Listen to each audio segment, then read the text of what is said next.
Bismillahirrahmanirrahim. Bismillahirrahmanirrahim. Assalamu alaikum. Ji ayanu pakhair ragale ni hao chunishumme washmale. Ohai gonzaimas. Guten Morgen. Hola. Bonjour. Privyet. Kaifa hal? Hale shuma chatore. Ahlan wasalan marhaba. Buna. Mucho gracias. Swabi abhali kire aya. Hosh kyal din. Nanayos aya. Huyamora. Adab. And thank you very much everybody for tuning into BTV World. You're certainly watching World this morning. And the name happens to be Shahzad Hasan Khan. Khawateeno Hazrat, ladies and gentlemen, first of all, the only thing I hope and pray for is that each and every one of you out there is doing wonderfully well, that you're looking after yourself and that you're nicer to people. This is something which I've always emphasized on, and in addition to that, I've always emphasized on you having a heart full of gratitude, and that's something which is really very important.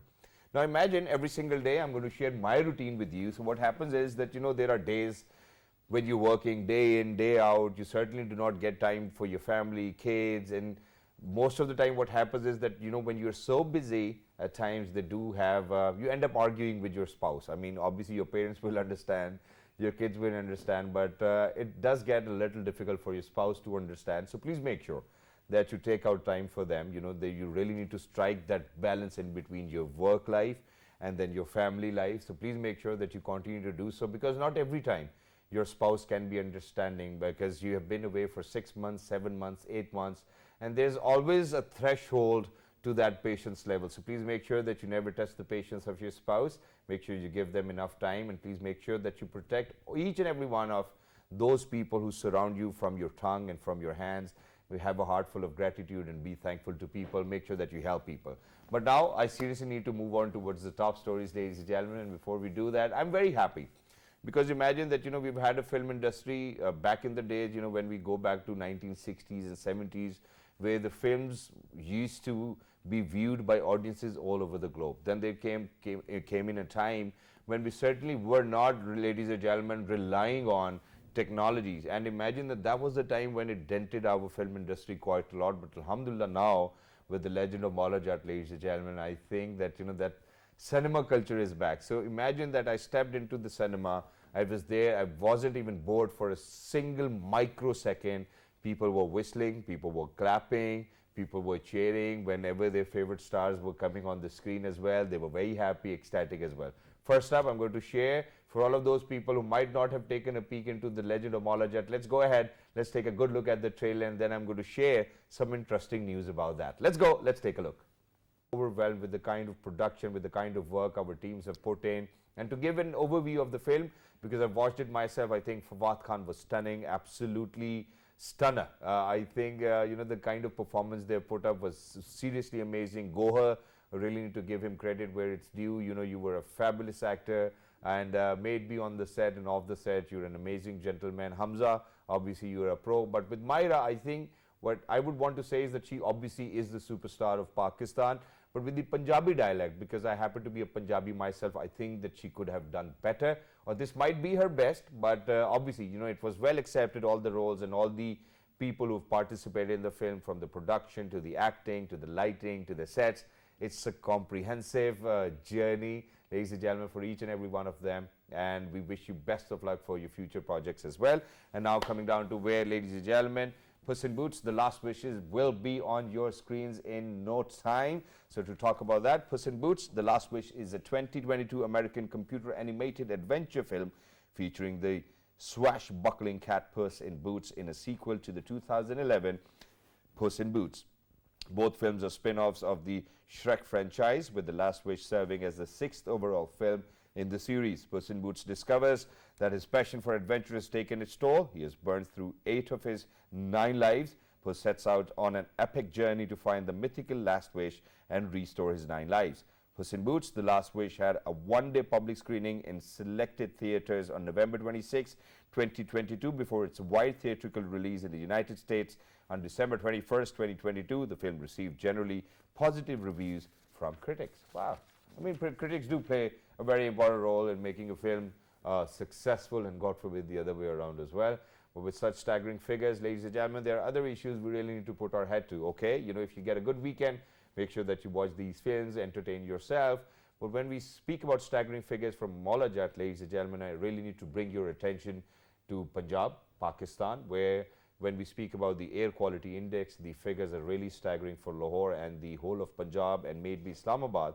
I mean, so imagine that the air quality index, your city really needs to be somewhat around 0 to 50 to have that air which is healthier to breathe. You know, you surpass 50, the standard changes. And the last time when I was in Lahore, the AQI showed that it was 475 and it was hazardous. And while I was there hosting an event, I could feel it in the air which I was breathing, that it really didn't even let me speak. You know, it was hurting my throat and it is injurious for health. You know, we speak about Islamabad being a very green city.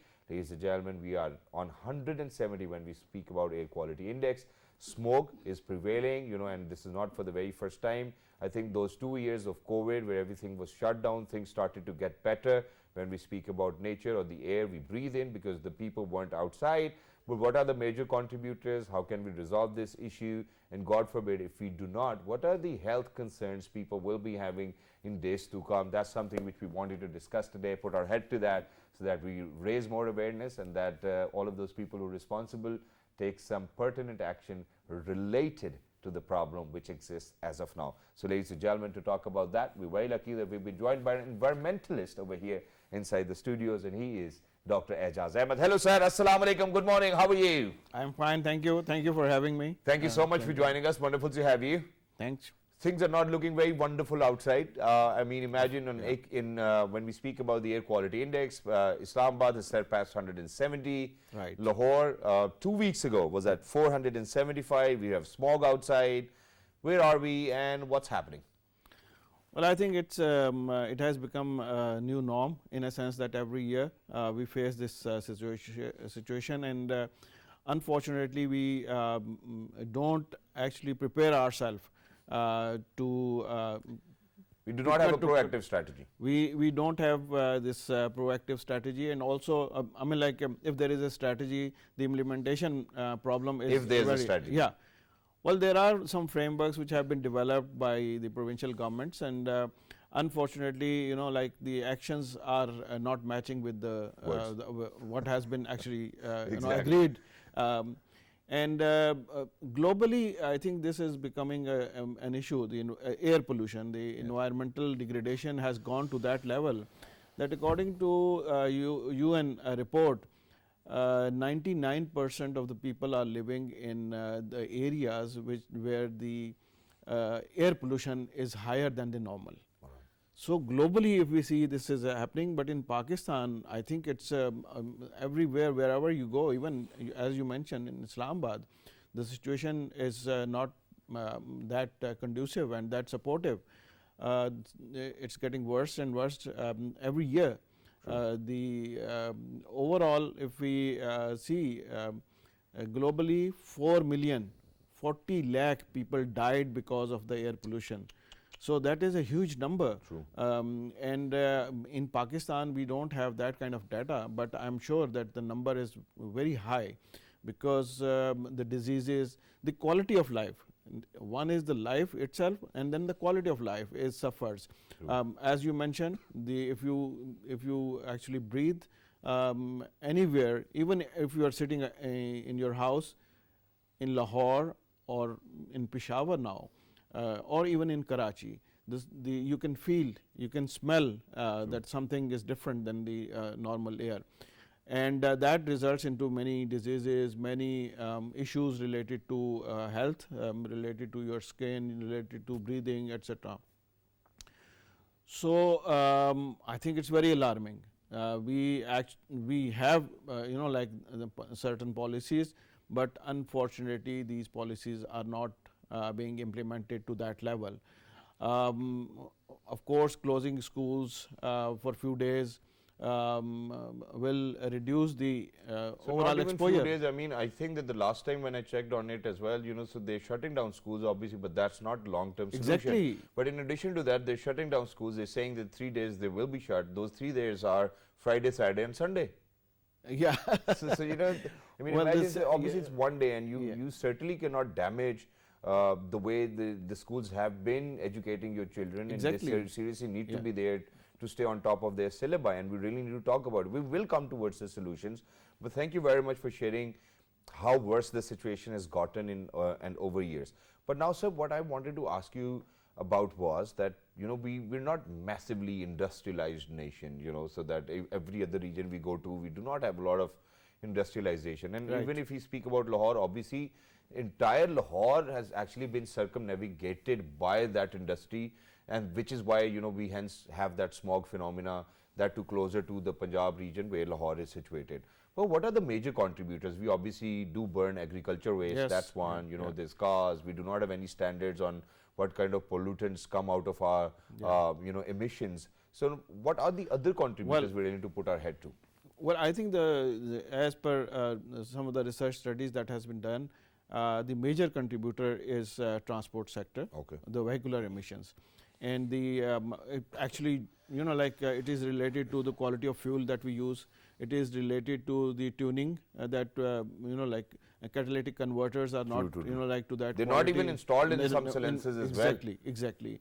So these are some studies they show that 45% of the air pollution is because of the emissions. Okay.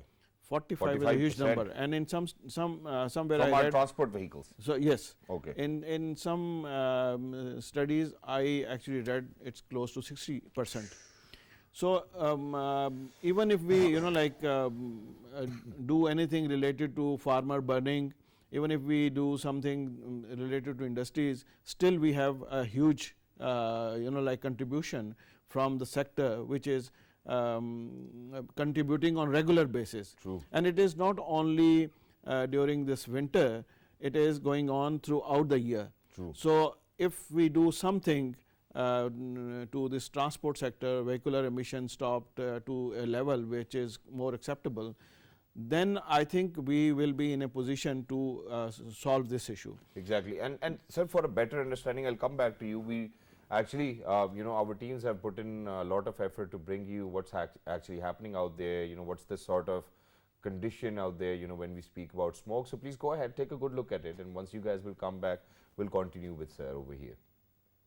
Smog continues to envelop Lahore and its surrounding areas. The provincial capital continues to rank as one of the most polluted cities in the world, registering air quality index between 300 to 450 on a daily basis, and in certain areas an AQI of even 668. The smog situation has gotten so hazardous that Lahore High Court has ordered closure of government and private schools thrice a week in various cities of Punjab, especially Lahore. Citizens of Lahore have expressed anger at the provincial government's failure to deal with the worsening situation. Smog is a big concern for everyone, I think, for public health. For someone like me who has children, it's a big concern.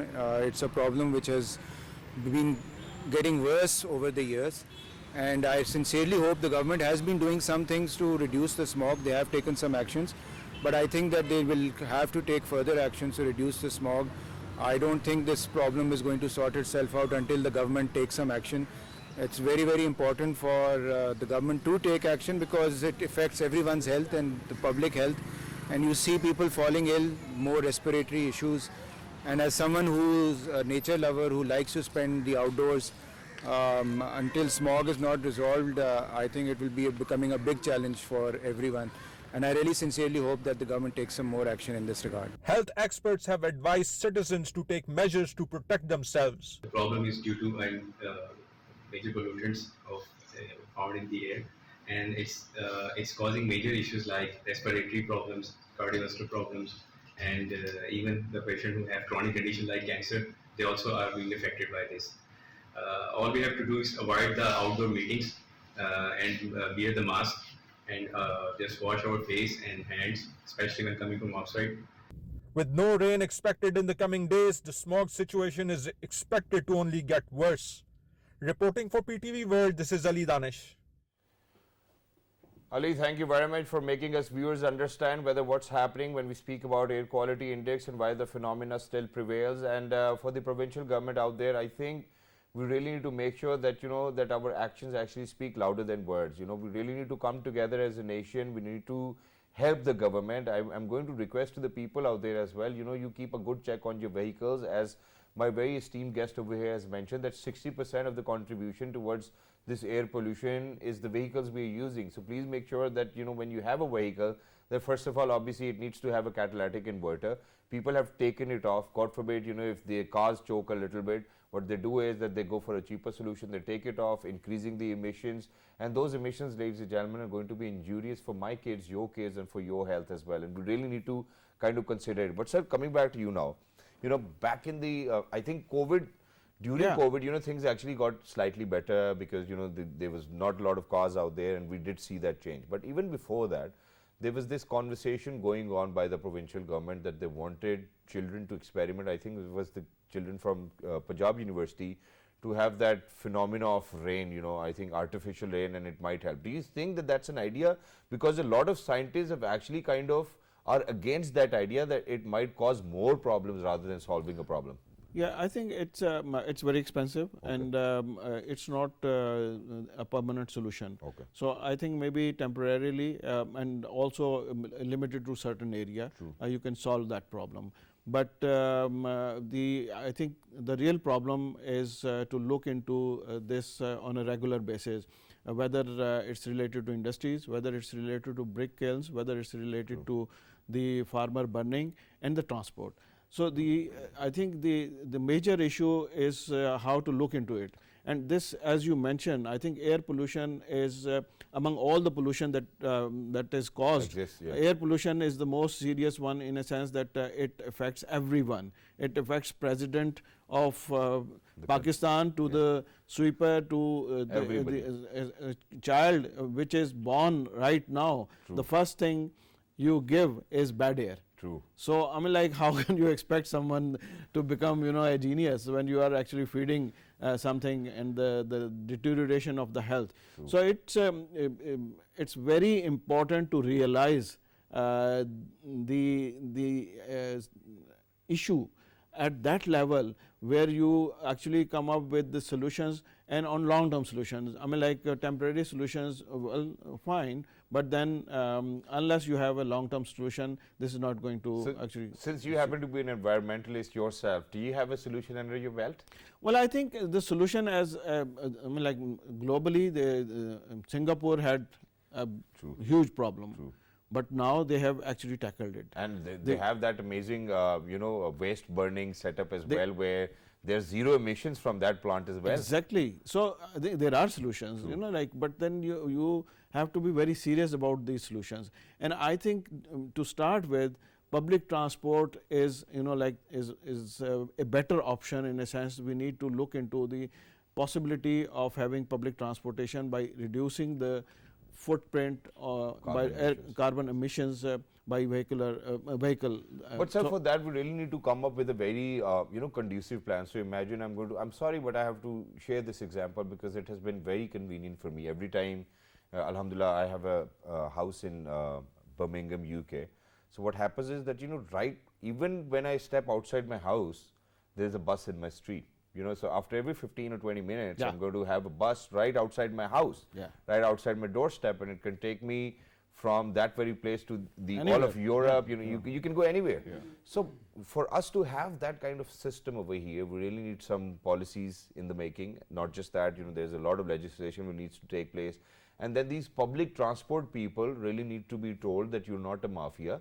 You're there to serve the people, and that too on the disposal of the government of Pakistan, and then things might change. Do you think that that's the solution to this problem? Well, I think the first thing is the government should actually look into this option. Because sir, these public transports actually throw quite a lot of emissions as well, na? Yeah, they do. But then I think there are again ways to control. When you have, I mean, like instead of actually educating 10,000 people, the in charge of the public transport should be punished if they are not actually complying with the environmental obligations.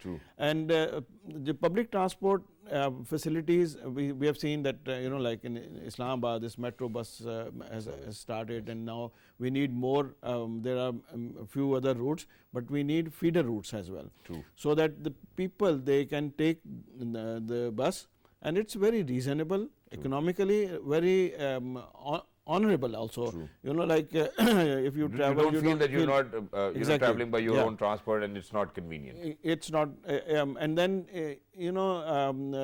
the availability at each and every point.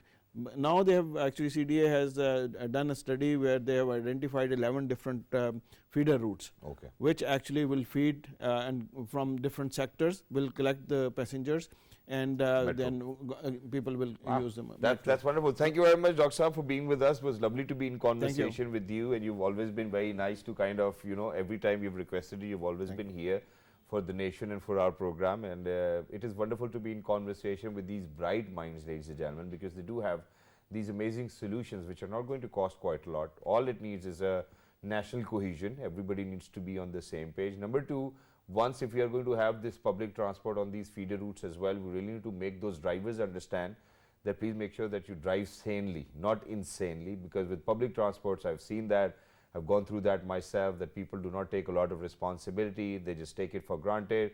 When you carry so many lives, please make sure that you look after them as well. And for everybody who's out there, ladies and gentlemen, we're going towards a short break. When we come back, in such an environment, how do we make ourselves healthy? How do we keep ourselves healthy will be the course of discussion. Don't go anywhere. We'll be right back. Good morning.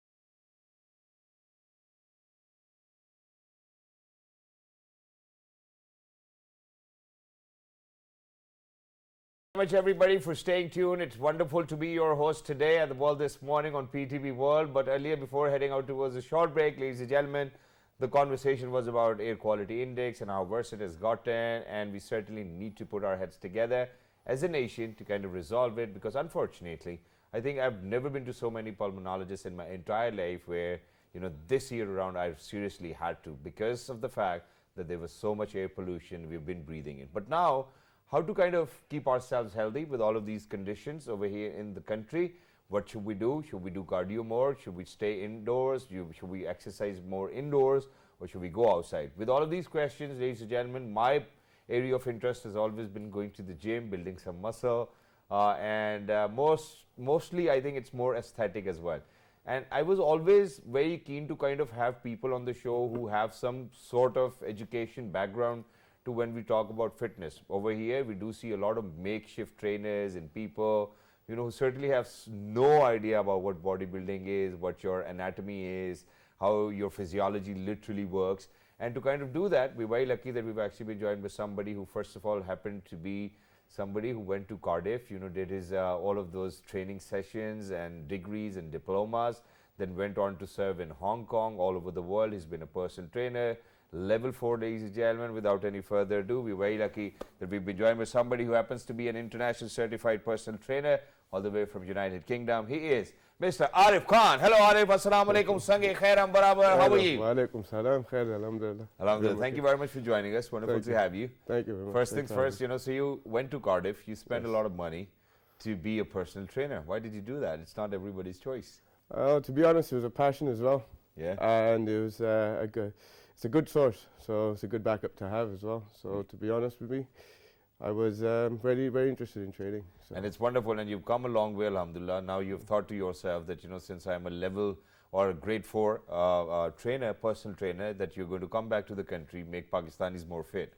So, Yes, given the air quality index in the country, we're at 470, which is hazardous. It certainly needs to be somewhere around in between 0 to 50, what it is in the UK. Okay. Would you recommend working outside, or do you think that, it's best that we work out inside, probably gyms?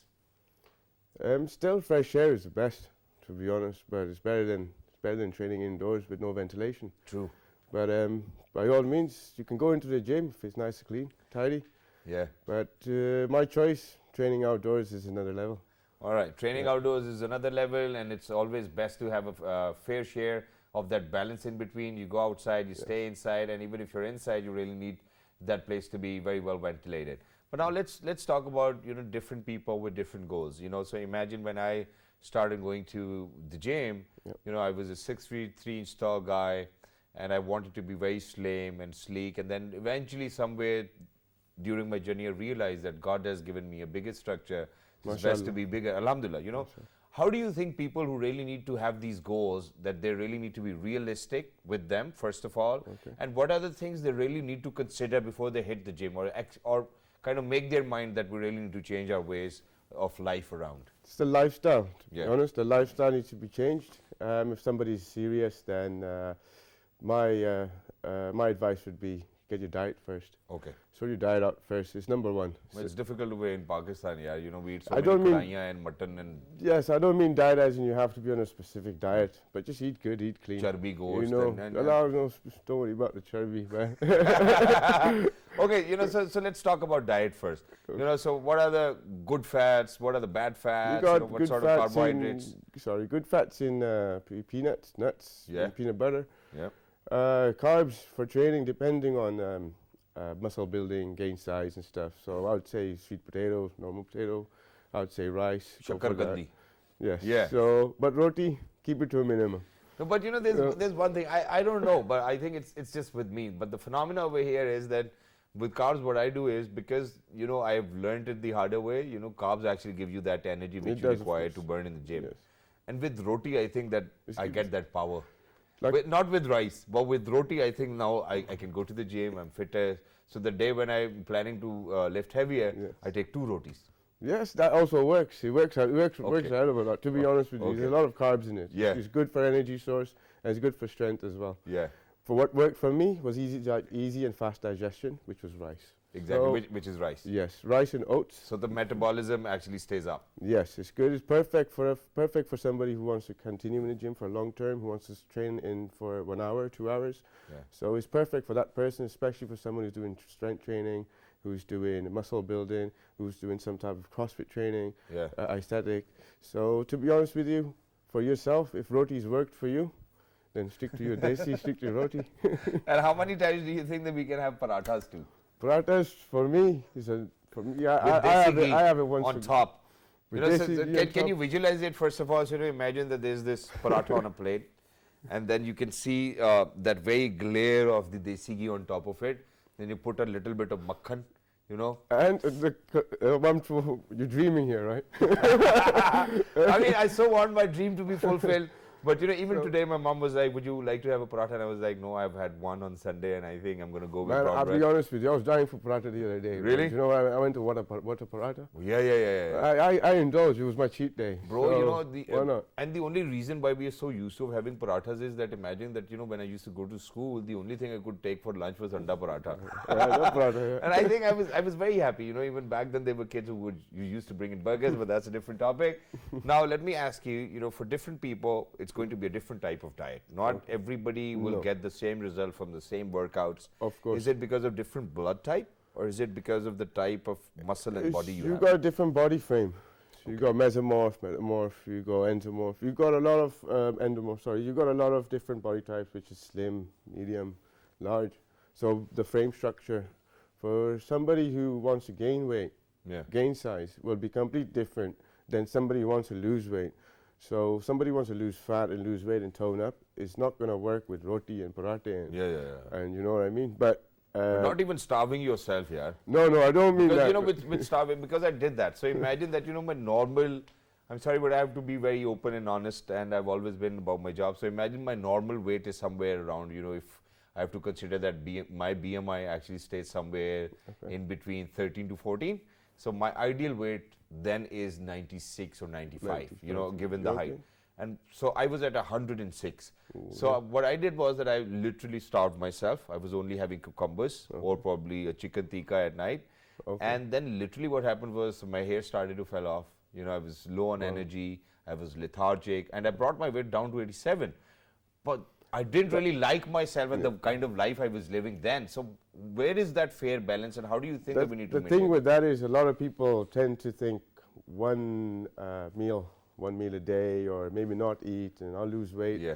A lot of people do think like that. But yes, you will lose your body fat, you will lose some size, but at the same time you will also become really sick. You will also have some problems. You will also start gaining, like yourself, you said, loss of hair and stuff. Yeah.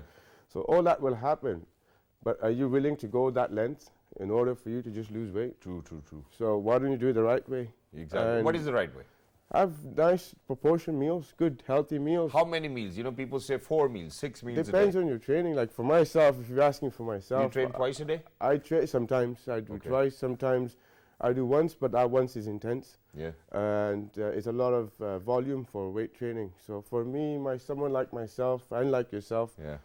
I would say would be 4 to 5 meals a day. 3 to be big Yeah. meals, 2 to be snacks. It's snacks, and when we Snacks. speak about snacks, what sort of healthy snacks? Because I just don't- yesterday I had, I don't mean I don't mean because I was munching, you know, so just last night before I went to bed, you know, I munched an entire pack of, I'm sorry, but I did that, Doritos, and I had flavored milk as well. I think flavored milk was fine, but with Doritos I had the guilt, because when I woke up I saw the wrapper on my side table and I was like, did I do that last night? And I was like, oh, it's okay, you know, at times you can do that.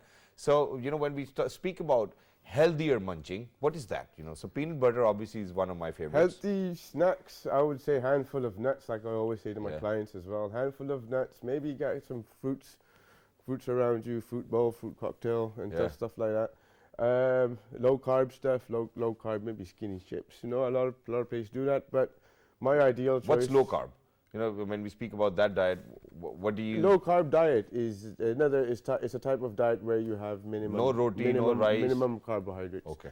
So from 2 parathe to 1 Okay, or half of it. or half of it, Yeah. yeah. So and from 2 rotis to 1 roti. Yeah. So that's what I mean by low carb. A fistful of rice. Exactly, that's it. And simple as fuck. Exactly. I don't know, but I think that it's just with me. Whenever I eat rice, the next morning I feel I'm bloated. You know, A lot of people. I think they absorb water. Yes, myself as well. I feel a lot bloated, but then again, depends on the time of day. All right. Yeah. So if you have it after 6, 7 p.m., expect yourself to be Bloated. Expect yourself to have the same feeling as a paratha would. So the last meal you're having, you know, so what you're trying to say is that it's before 6. No, last meal would be before 7, 6:30, 7. And what time will you sleep then? You sleep about 8:30, 9. 8:39 you to sleep. make And, it, make and then it, what make, time do you make wake it, up? Make it latest about 10. 10. And Yeah. what time do you wake up? 5 or 6 in the morning? No, that's for myself. Yeah. For myself, I would be around 6:30, 7 o'clock. 6:30 you're up. 6:30, So you know, so you've taken your last meal at 7 p.m. Yeah. You're going to bed at 10. By that time I'm hungry again. Yeah, well, you get up and eat. I think that's best. And you know, very quickly, let's touch upon this as well. Thank you very much for these amazing advices. No problem. You're giving our viewers for free in 46 different countries. problem. But I've seen a lot of people, because let me be very honest, you know, so this is something which I've realized. So I've been going to the gym for the last, I think, ever since, you know, I was, I think, self-aware. You know, I knew what's going on. I've been going to the gym. I've been playing polo, basketball. I've always been a sports guy. Alhamdulillah, thanks to Allah Almighty. But what I used to do was that whenever I used to go to the gym, I would lift heavy. You know, do 6 reps, 7 reps, 8 reps max, that's it. And I certainly didn't have that muscle definition I wanted for myself. You know, the way you see those amazing heroes in the films, and then there was this era of abs and Yeah. whatnot. So obviously there are a lot of shortcuts. I would never recommend people and advocate for that. Don't ever do that. Do not inject yourself with steroids when you can do it naturally. It's going to be a longer course of action, but then it's going to stay there for a longer period of time. But I've seen people lifting heavier weights and it didn't do anything to them. And then eventually I decreased the weight drastically, went on to 30 reps, 25 reps and 20 reps minimum, and have seen amazing results for that. Because you can maintain your form, Yes. and then you're doing it the right way, the That's- burning is there. That's correct. I can share with you guys Sure. what my experience with that is. I've also used to lift heavy weights, a lot of heavy weights. But now, from training slow, controlled, and lightweight, it works out much better. The blood rush is much better, and you get a better pump. Exactly, you get a better pump, and when you get a better pump, ladies and gentlemen, with that you truly need to rest as well. And you know, I was in conversation with Mohammad Hafiz, you know, our former skipper for Pakistan cricket team. He would say that do it 3-1 and 2-1, so which means that you go 3 days, take 1 day take 1 day rest, off, yeah. and then you go 2 days and then take 1 day rest as well. good But one. when you certainly know that you have a busy schedule, so whenever you're free, just please make sure that you're at the gym or working out, and that's how you're going to maintain yourself a healthy lifestyle. But thank you very much No for problem. being with us, Arif. It's wonderful to have you over here. you. Especially, I'm honored and I'm humbled to see such amazing young people thinking about their fellow countrymen coming back from all the way UK to serve the country, Thank you and for having it's a me. great deal Thank for you us. for having me. Thank you very much once again. For everybody who's out there, you're responsible yourself for your healthy lifestyle and for your children. Please make sure that you do that. Induce it into your family. Good morning.